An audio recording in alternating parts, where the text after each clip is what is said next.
Hi, it's me, your Chinita Abby. For today's video ay kadwaan nyo kami sa Solano para kumain sa Arleas at mag-grocery na rin. Request niya kasi ng mga batang to na kumain sa Jollibee kaso sinabi ko nga sa Arleas na lang kami kumain. Yes po, opo, sa Jollibee nga sana kami kakain kaso naisip ko na mainipin pala tong dalawang bulinggit na to. Ay Diyos ko, baka numabayag da iserve jay spaghetti dakot baka agwala da ijay. Ay sis, kababain kini Jollibee. What?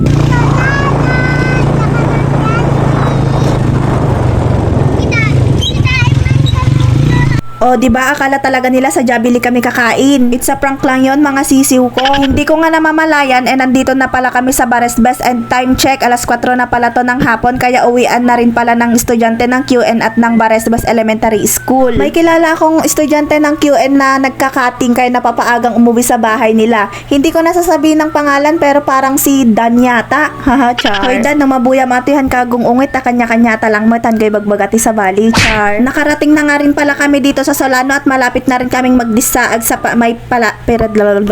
sa paradahan, naggulo.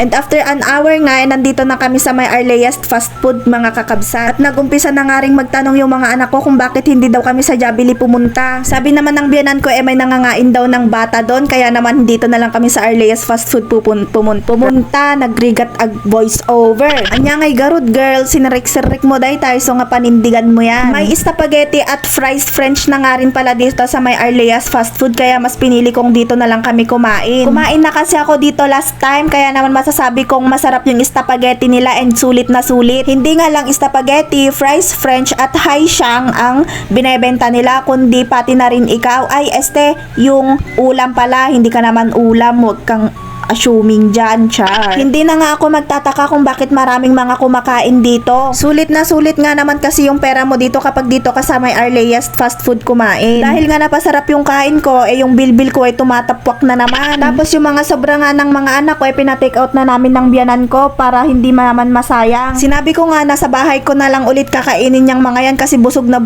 ako at hindi na talaga kaya ng bilbil ko mga ses. Diyos ko, dahil nga busog na ako ay napatulala na lang talaga ako dyan. And after nga namin kumain sa may Arleas fast food ay dumiretso na din kami dito sa may Liza Supermarket para mag-grocery. Sa Save More Supermarket nga sana kami pupunta kaso day balitok timagatang ijay girl. Kaya nag-decide na nga lang ulit kami ng biyanan ko na dito na lang kami sa may Liza Supermarket kasi mas mura dito compare mo doon sa may Save More Supermarket. Ay na, dagiti nga ubing pati shampoo pinag-aagawan. Hindi nga rin pala ako mahihiyang sabihin na yung biyanan ko yung nagro-grocery para sa amin. Lalo na kapag pagdating sa mga apo niya. Konti na lang talaga yung mga biyanan na ganito kaya naman super thankful ako kasi siya yung naging biyanan ko. Kaya wag kang mag-alala kapag naging successful ako naman ang magbibigay sa'yo ng blessings.